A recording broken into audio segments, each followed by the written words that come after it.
Hello there. Thank you so much for joining us. We're doing a different kind of a thing. It's not a sermon, but more like it's not quite a Bible study either, but it is a good and important lesson for us to look at. It's, if you will, it's called Seeking Authentic Community. Seeking Authentic Community. And as we begin, I'd like us to spend a minute quietly identifying two goals. Life changes to make and to be the better you that you've always imagined. That first one is a short term, say within 1 to 3 years. Think about what kind of changes you can make in that period of time. The second one would be a mid-range. So a little bit longer, say 5 to 7 years. Think about it, not super hard, because generally speaking, if you are honest with yourself, you've been thinking about a couple of these things for quite a while.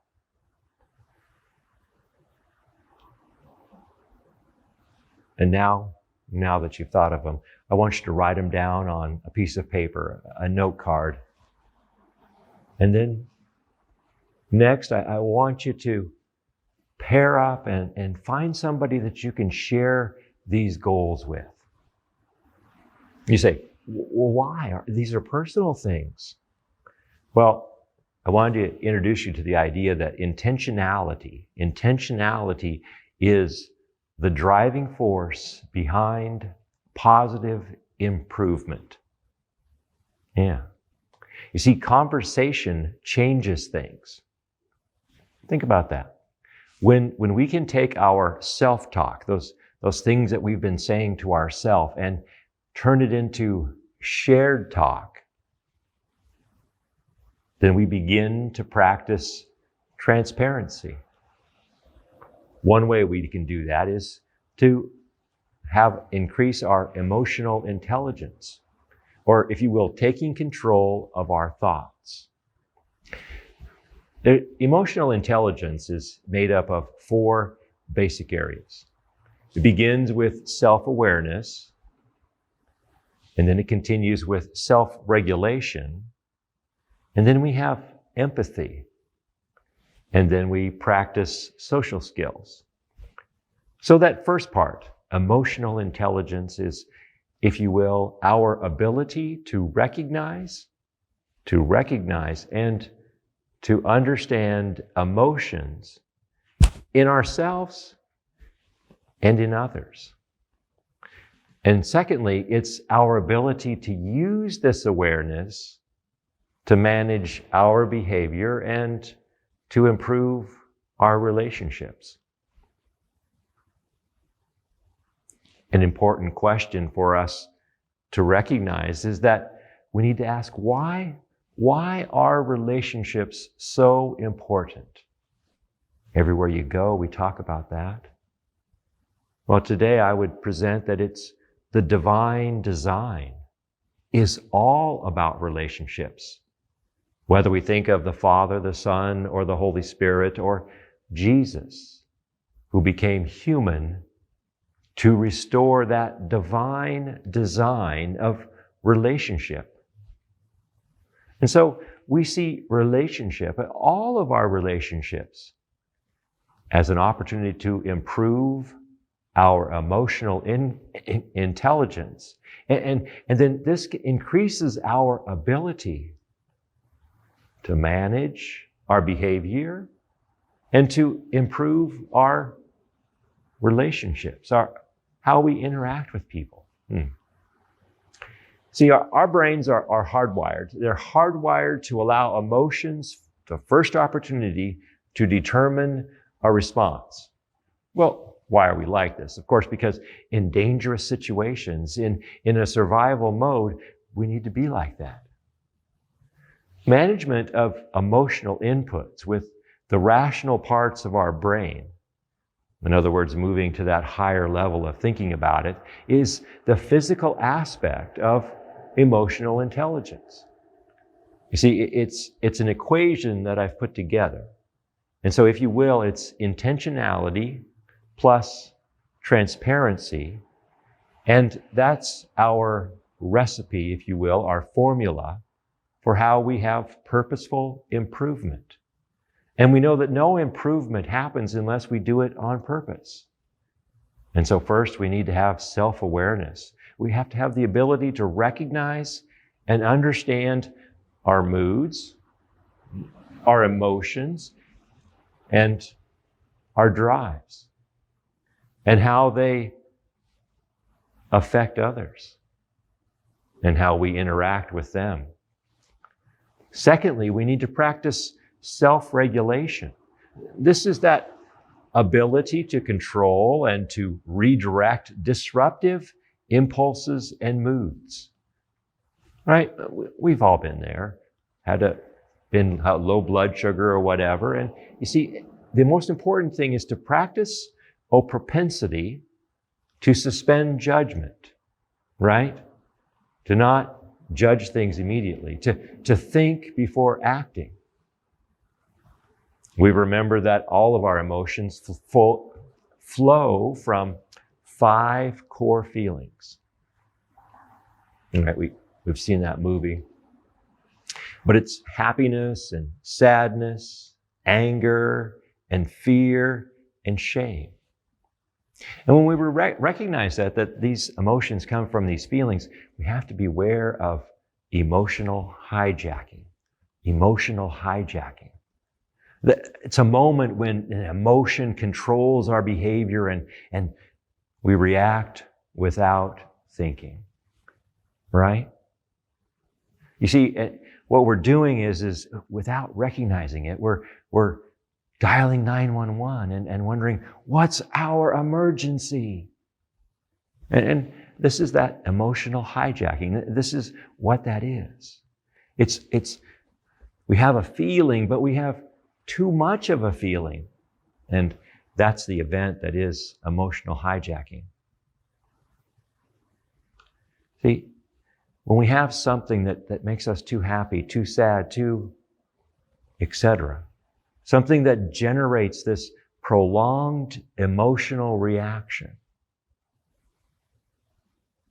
it's a too much happiness, too much sadness, too much anger, too much fear, too much shame. And these can handicap us. Our sensitivity to our too much fill in the blank, whether it's happiness, sadness, etc., is shaped by our unique personal history. Right? We look back at our past and we think, we tend to expect today to be just like yesterday. And we limit our opportunities. As we can sharpen our emotional intelligence skills, then we can start to spot those too much events, those too much triggers ahead of time in order to practice habitual responses. You see, if we put together rational and reasoned responses to our emotional experiences, then we can have self-regulation and self-awareness. Here's a couple of real quick exercises for us. I want you to smile and laugh on purpose, you know? And it's funny how fast that when you smile, a laugh is usually right there. Another thing to practice is to take control of your self-talk. You know what I'm talking about. Those names that you call yourself or those ideas that you have. Take control of them, own them, and recognize that they're just feelings. Avoid that victim thinking that sometimes can overwhelm us. A third thing for us to look at is empathy. Empathy is that ability to understand emotional realities of others. Developing skills to respond based on their emotional state. If you will, empathy is a coming alongside of others. Not to control them, not to confront them, but to come alongside and to help. Empathy is listening well and actively listening, right? Because listening is a challenging activity. Empathy is being more eager to understand than to be understood. Empathy is an eagerness to help.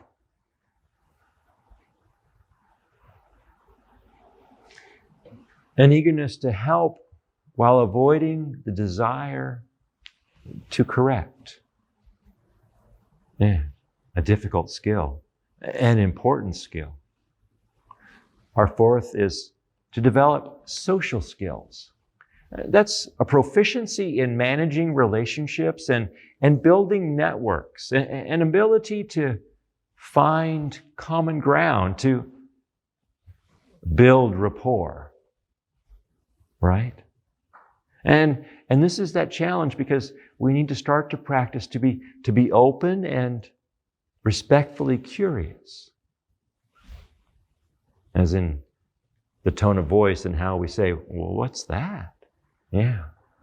And we do that by practicing invitational talk. Tell me about something. And of course, to get an answer, we have to first build trust, to know that we want to listen.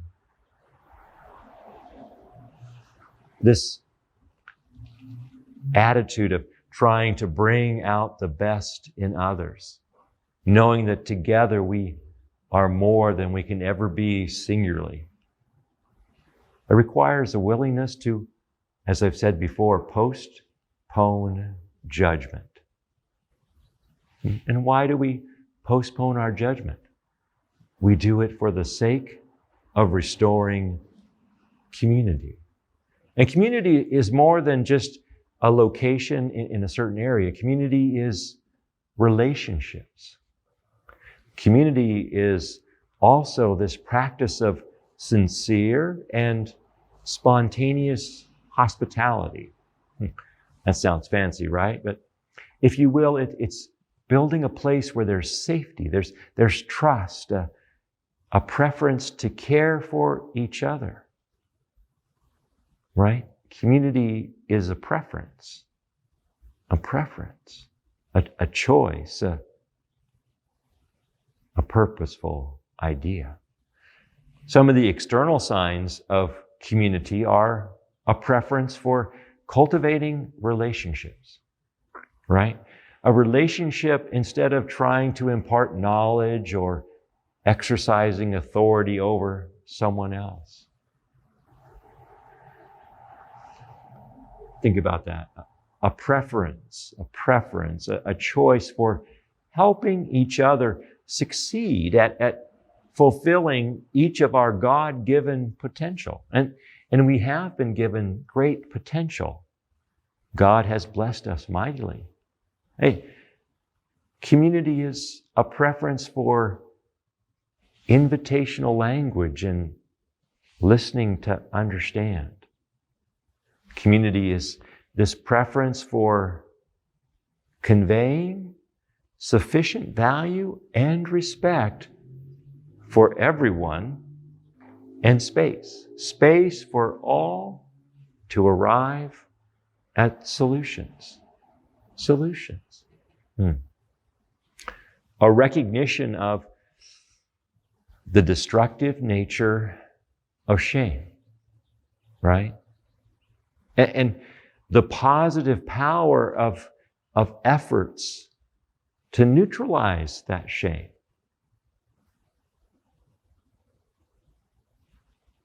Community helps us to develop a willingness to tolerate discomfort. Not to just be uncomfortable, It's a willingness to tolerate discomfort in order to grow. So much discomfort is growing pains.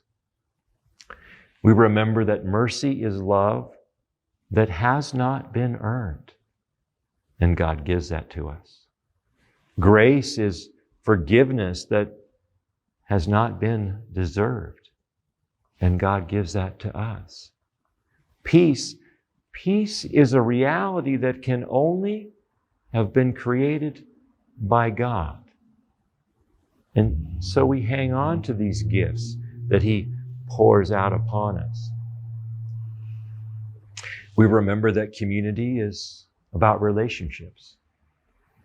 Relationships where sincere and spontaneous hospitality, places of safety and trust, a preference to care for one another. Communities are places where we're ready and willing to develop new relationships, right? To engage others in gracious conversation, to thoughtfully attend to our nonverbal behaviors, which can be sometimes a great challenge, to interact with authenticity, to be in that moment and to share that moment with each other, to invite others into a connection with you, to learn about you. One way we can go about that is to practice this 4-level thing. That each day as we wake up, we can choose our attitude. And part of that is to make it a goal to be there in the moment that we share with whatever human that we meet. And why? Because we know that we can, by paying attention, make their day something special. And most importantly, the 4th part is to have fun. Go and have fun. These are wonderful things for us to think about and do that. Think about smiling and laughing and all these things.